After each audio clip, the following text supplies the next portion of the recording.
BCom second year के प्यारे बच्चों, स्वागत है आप सभी का शंकर सर की क्लास में। यहाँ पर आज मैं आपको बताने वाला हूँ हिंदी भाषा जो आपकी है, प्रश्न पत्र 1 है ये। बीकॉम और बीए दोनों के छात्र इसको देख सकते हैं। तो फिलहाल अभी बीकॉम को आधार मान करके बता रहा हूँ। ऑल यूनिवर्सिटी रायपुर, सरगुजा, बस्तर, दुर्ग, भिलाई और हमारा लोकल बिलासपुर का भी, सभी यूनिवर्सिटी के द्वारा इस पूरे विषय सूची से क्या क्या इम्पोर्टेंट पूछा जा सकता है वो मैं आपको बताने वाला हूँ। तो आप सभी को इस वीडियो को ध्यान से देखना, सुनना और समझना है, ताकि हर वो इम्पोर्टेंट टॉपिक आप तैयारी कर पाएँ, जिससे आपके एग्ज़ाम में 15 नंबर के, 8 नंबर के, 7 नंबर के क्वेश्चन आते हैं और कुल मिलाकर आप 75 नंबर इसमें ला पाएँ। सबसे पहले मैं आपको ये दिखाऊंगा कि 2023 में, अभी लेटेस्ट इसी साल में, बिलासपुर यूनिवर्सिटी ने कौन से क्वेश्चन को पूछा था। ठीक है, तो सबसे पहला आपका पेपर होता है हिंदी भाषा का। इसमें 15 नंबर के क्वेश्चन आए थे, 3 घंटे का समय था। इसमें जो सबसे पहला यूनिट था उससे 2 क्वेश्चन आए थे, जिसमें से सबसे पहला क्वेश्चन था आपका थोड़ा मैं इसको जूम कर देता हूँ। ठीक, सबसे पहला क्वेश्चन था कि चोरी और प्रायश्चित पर निबंध लिखिए या इसके मूल भाव क्या थे समझाइए। दोनों अथवा में आए थे। ठीक है, ये अभी मैंने हाल ही में इस पर ऑडियो लेक्चर उपलब्ध किया है आप लोगों के लिए। आप उसको सुनिए और इस चैप्टर को समझिए कि इसमें क्या बताया गया है और उस एक कहानी से कितने मूल भाव इसमें आप बता सकते हैं। आगे दूसरा पूछा था इसमें, आपके पाठ्यक्रम में हिंदी भाषा के कौन कौन से रूप पढ़ाए जाते हैं उसका संक्षिप्त परिचय दीजिए या फिर कार्यालयीन भाषा के स्वरूप को स्पष्ट कीजिए। दूसरे नंबर पे जो पूछा गया था यूनिट 2 से, वो था युवकों को अधिकार देने के संबंध में आचार्य नरेंद्र देव के विचारों को पठित निबंध के आधार पर लिखिए और युवकों की समाज निर्माण में भूमिका, इस विषय पर सारगर्भित निबंध दीजिए। साथ ही साथ ये 8 नंबर का था और ख करके एक और क्वेश्चन दिया गया था, जिसमें लिखा है सूचना प्रौद्योगिकी से आप क्या समझते हैं, आज के युग में इसका क्या महत्व है, वित्त और वाणिज्य की भाषा को सोदाहरण स्पष्ट कीजिए। मतलब ये दोनों है क्या, उनको उदाहरण से स्पष्ट करना है। ठीक है, आगे देखिए, आगे क्वेश्चन इसमें यूनिट 3 से।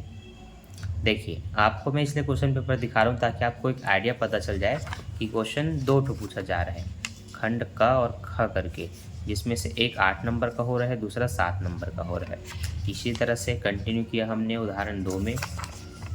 यहाँ पर भी एक 8 नंबर, एक 7 नंबर का दिखा। अब हम यूनिट 3 में जा रहे हैं, जहाँ पर पहला क्वेश्चन ये था कि मातृभूमि निबंध में वर्णित भारतवर्ष के स्वरूप का वर्णन कीजिए और मातृभूमि पाठ का मूल भाव स्पष्ट कीजिए। यहाँ पर आपको जितने चैप्टर मिलेंगे वो उसमें एक छोटी सी कहानी है, जिसको पढ़ने में आपको कोई बोर नहीं लगेगा। आप इजीली पढ़ेंगे और समझेंगे, और आपको फिर भी नहीं समझ में आता तो मैं ऑडियो लेक्चर आपके लिए बना रहा हूँ, जिसको सुनना और पूरी कहानी सुनना है, ताकि आपको वो बेसिक तरीके से समझ में आए और कभी ना भूले। ठीक है, तो एक बार ज़रूर देखिए और सुनिए ताकि आपको वह कंठस्थ याद भी हो जाए। ठीक है, एक एक लाइन बाय लाइन आप लिख सकते हैं। चलो आगे देखो, अगला है संज्ञा की परिभाषा देते हुए उसके प्रकारों को उदाहरण से स्पष्ट करना है ना। फिर पूछा इसमें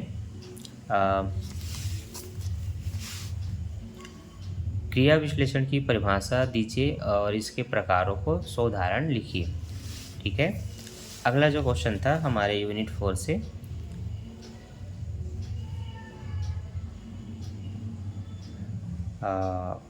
जिसमें पूछा गया है डॉक्टर खूबचंद बघेल के महत्वपूर्ण सामाजिक कार्यों पर पठित निबंध के आधार पर प्रकाश डालिए और हरि ठाकुर का जीवन परिचय देते हुए उनकी कृतियों के नाम लिखिए और विशेषताएं बताइए। यहाँ तक भी आप देख पा रहे हैं कि 7-8 करके पूछा जा रहा है। अब यहाँ पर संधि समास का उदाहरण और दोनों में अंतर बताना है। ठीक है, समास के यहाँ पर आपको नाम बताना है समास विग्रह करके। यथाशक्ति में यथाशक्ति, पाप पुण्य, राजा का पुत्र। ठीक है, त्रिलोकी, त्रयाणाम लोकानाम समाहारा, ये आपने जो संस्कृत में किया था, तीनों लोगों का समूह। ये सब चीज़ें आपको व्याकरण में मिल जाएगा यूनिट 5 में, यूनिट 4 में, 5 में है ना। यूनिट 5 में आपसे पूछा गया है संभाषण से आप क्या समझते हैं, और अथवा में संभाषण कुशलता निबंध का मूल भाव, अनुवाद की परिभाषा देते हुए एक अच्छे अनुवादक के गुण बताइए, और संक्षिप्त से आशय है, उसके 5 उदाहरण देकर आपको समझाना है। ये सभी टॉपिक बहुत ईजी है जिस पर मैं ऑडियो लेक्चर आपके लिए बना रहा हूँ। आप अगर लाइन से सारे ऑडियो लेक्चर सुनेंगे तो एग्ज़ाम से पहले आपकी बेहतरीन तैयारी हो जाएगी, और एग्ज़ाम के टाइम पे आप सुनेंगे तो आपको इन सबको याद नहीं करना पड़ेगा। आप एक बार में ईजिली इसको सीख सकते हैं और समझ सकते हैं। अब मैं इसको थोड़ा सा छोटा करके अब मैं आपको पूरा इम्पॉर्टेंट क्वेश्चन बताता हूँ। इससे आपको देख करके एक आइडिया मिल गया कि क्वेश्चन कैसे आता है, किन किन टॉपिक्स को पूछा जा रहा है। वस्तुनिष्ठ आते हैं, ऑब्जेक्टिव आते हैं कि नहीं आते हैं, व्याकरण आता है तो कौन सा व्याकरण आता है, क्या संधि आ रहा है, समास आ रहा है, ये सब आपको पता होना चाहिए था। इसलिए डिटेल से मैंने आपको क्वेश्चन पेपर दिखा दिया। अब यहाँ पर जो इम्पोर्टेंट मैं क्वेश्चन बताने जा रहा हूँ, बस उसको ध्यान से सुनिए और टिक लगाते रहिए। ठीक, अब चैप्टर का नाम ही है चोरी और प्रायश्चित। चोरी और प्रायश्चित पर एक छोटी सी कहानी है जिसकी मैंने आपके लिए ऑडियो लेक्चर बना दिया है। आप डिस्क्रिप्शन में जा कर के चेक कर सकते हैं, या आई बटन में भी मैं उसका लिंक दे सकता हूँ। इस कहानी के आधार पर कुछ क्वेश्चन दिए गए हैं इस चैप्टर में। ठीक है, तो सबसे पहले तो इसमें से क्या इंपॉर्टेंट आ सकता है, इसमें से बस यही इंपॉर्टेंट आएगा, इसके मूल भाव क्या है, इसकी सार्थक की शीर्षक की सार्थकता सिद्ध कीजिए, है ना, इसके नैतिक मूल्यों पर प्रकाश डालिए। ये कुछ इंपॉर्टेंट टॉपिक होते हैं इस कहानी के, या ऐसे किसी भी कहानी के जिनको पूछा जाता है कि इस कहानी का उद्देश्य क्या था, इसके मूल भाव क्या थे, क्या शिक्षा मिली, क्या इसका मतलब निर्देशन संदेश दिया गया, ये कुछ चीज़ें पूछी जाती है। तो हम ये कह सकते हैं कि इसमें आपको पढ़ना चाहिए यूनिट 1 का पहला क्वेश्चन और ये तीसरा क्वेश्चन, क्योंकि इस बार चोरी से संबंधित उसके मूल भाव बताइए, ये दोनों को पूछा जा चुका है। तो चोरी, आत्महत्या और मोती की बूंदें, है ना, लगभग पहला, तीसरा, चौथा इनमें से क्वेश्चन आ सकता है। तो आपको ये तीनों, ये अगर आप चारों भी पढ़ लेंगे तो आपको अलग नहीं लगेगा, थोड़ा थोड़ा डिफरेंस है। एक बार आप डिटेल से पूरा पढ़ लीजिए, ठीक है, पूरा पढ़ लीजिए, कोई दिक्कत नहीं है। क्या इंपॉर्टेंट है एग्ज़ाम के समय मैं और भी अपलोड करता हूँ नए परीक्षा बोध को देख करके। अभी मेरे पास पुराना परीक्षा बोध है, लेकिन मैं इसमें से इंपॉर्टेंट क्वेश्चन बता रहा हूँ जिनसे क्वेश्चन आना ही है, और लगभग आप पूरा का पूरा लिख लेंगे अगर दूसरा भी आया तो, है ना। इसलिए एक बार इन सभी को पढ़िएगा। ठीक, अब इसमें से आपको पूछा गया था कि आपके विचार से आपके पाठ्यक्रम में हिंदी भाषा के कौन से रूप दिए पढ़ाए जाते हैं, उनका संक्षिप्त परिचय दिए, कार्यालयीन भाषा को समझाइए। ठीक है, देखिए अब इसी में एक दूसरी कहानी है जिसका नाम है युवकों का समाज में स्थान। युवकों का समाज में स्थान, इसको तो हमारे यहाँ से नहीं पूछा है, देखता हूँ मैं। हाँ, पूछा है, ठीक, पूछा है। तो यही एक ऐसा क्वेश्चन बनता है जिसको हर साल यूनिवर्सिटी पूछती है, क्योंकि इस एक ही क्वेश्चन को अलग अलग तरह से पूछा जा सकता है कि समाज में युवकों की भूमिका का महत्व को समझाइए, राष्ट्र निर्माण में युवकों को आगे बढ़ाने के लिए बताइए, और इसी को पूछ दिया था। तो ऐसे कर करके हर यूनिवर्सिटी अलग अलग इनमें से क्वेश्चन स्पष्ट करती है। तो आपका कोई एक क्वेश्चन इंपॉर्टेंट अगर होना चाहिए तो यही क्वेश्चन आपका 6वां नंबर का इम्पॉर्टेंट है। ठीक है, इनको पढ़िए। इसमें पहला पढ़िए, हाँ, इसमें ये तीसरा, मोती की बूंदे। ठीक,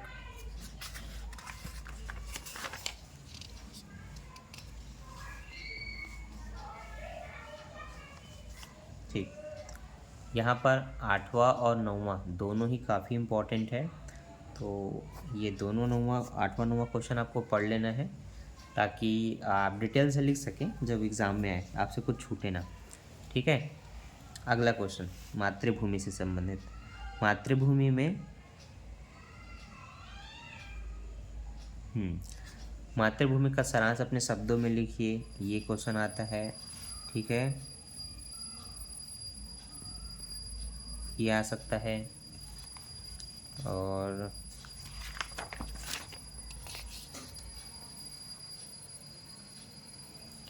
भारत का हृदय स्थल कश्मीर, इसको तो पूछने लायक नहीं है। ठीक, हो गया, वो दो चीज़ आप पढ़ लेंगे। इधर को आप ऐसे बेसिक से देख करके जा सकते हैं। पहले आपको एमपी क्वेश्चन पढ़ लेना है, समय बचे तो इनको भी देख लेना है। ठीक है, चलो अभी मैं आपको इम्पोर्टेंट बता रहा हूँ।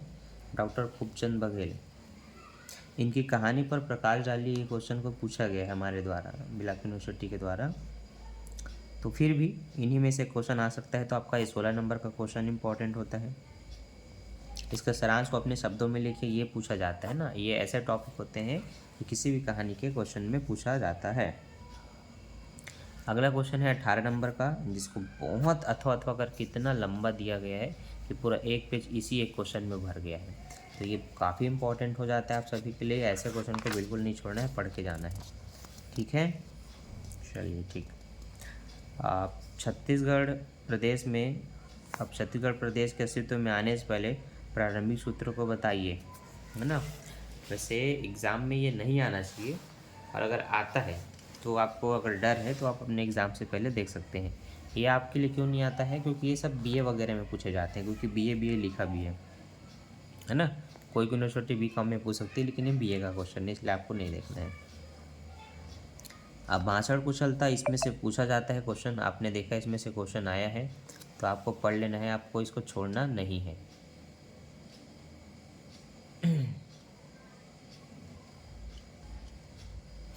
चलिए आगे देखिए। एक अच्छे संभाषणकर्ता को समझाइए, हाँ, और क्या नियम का पालन करना चाहिए, 2 चीज़ आप पढ़ लेंगे। कार्यालयीन भाषा से आप क्या समझते हैं, पहला ही क्वेश्चन आता है। राजभाषा और राष्ट्रभाषा में अंतर आता है, मतलब ये क्वेश्चन आता है 28 नंबर का, ये पढ़ लेना है आपको, है ना। सभी बच्चों को, बीए बीकॉम में सभी के लिए बता रहा हूँ ना, लेकिन प्रॉपर जिसमें बीएच का है मैं बीए भी बता रहा हूँ, ताकि जो कंपलसरी बता रहा हूँ सभी के लिए है, बीकॉम के लिए खास करके। परिपत्र से आप क्या समझते हैं, ये आपको पढ़ लेना है। प्रतिवेदन से क्वेश्चन आता है कि प्रतिवेदन किसे कहते हैं, ये पढ़ लेना है ना। कार्यालयीन पत्र फिर से दिया गया है कि आप उससे क्या समझते हैं, विशेषता बताइए। ये सब आते हैं एग्ज़ाम में, और ये आपके लिए इम्पॉर्टेंट भी है। कॉमर्स में भी इस टॉपिक से, मैनेजमेंट में, कंपनी के क्वेश्चन में ये सब पूछा जाता है, तो ये आपका दोनों जगह काम आएगा। पूरा पढ़ो, इसको छोड़ा मत, है ना। प्रतिवेदन से आशय, फिर पढ़ी लिखिए, है ना। ये कुछ चीज़ें होती हैं जो आपके एग्ज़ाम में पूछा जाता है। अनुस्मारक से आपको क्या समझ में आता है, ये सब क्वेश्चन पढ़ना है। इनमें से कोई भी एक आएगा, लेकिन सबके बारे में आपको पता होना ज़रूरी है, इसलिए आपको पढ़ना है। अधिसूचना के संदर्भ में क्या है, ये सब इम्पोर्टेंट क्वेश्चन है। मैं अभी भी बता रहा हूँ कि इनमें से एक चीज़ आना है, लेकिन पढ़ना सबको है। अथवा में करके 2 ठो आएगा। आगे मीडिया भाषा, ठीक है, मीडिया भाषा, कार्यालयीन ज्ञापन पत्र,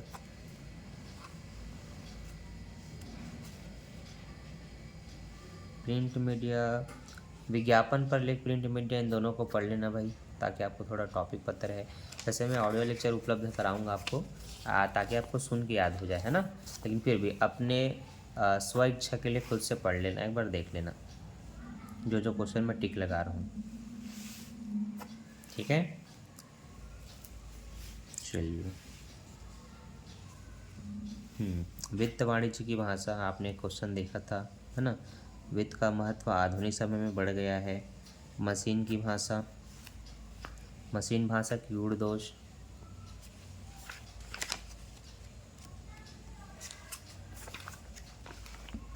देखो बहुत सारे चीज़ मैं टिक लगा रहा हूँ, इसका ये मतलब नहीं आपको बहुत ज़्यादा लग रहा है आप नहीं पढ़ेंगे।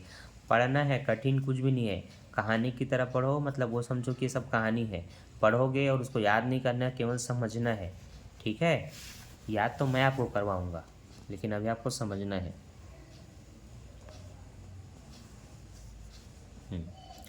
अनुवादक को परिभाषित कीजिए, एक अच्छे अनुवादक के गुण को समझाइए, ये क्वेश्चन आपके एग्जाम में आता है। बीए बीकॉम सब पूछते हैं इसको पढ़ लेना है, ठीक है। अनुवाद की परिभाषा, स्वरूप और उस पर प्रकाश डालिए। स्रोत भाषा, लक्ष्य भाषा, ये तो मेरे टाइम में भी आया था और आपको भी पढ़ लेना है, ठीक है। मोए मोए, ठीक।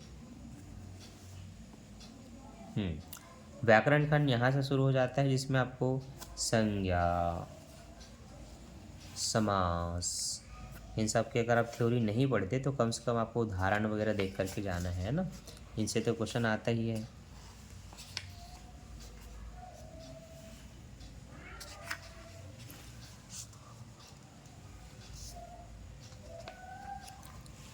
ठीक, यहाँ से इसका खेल ख़त्म, पैसा जम।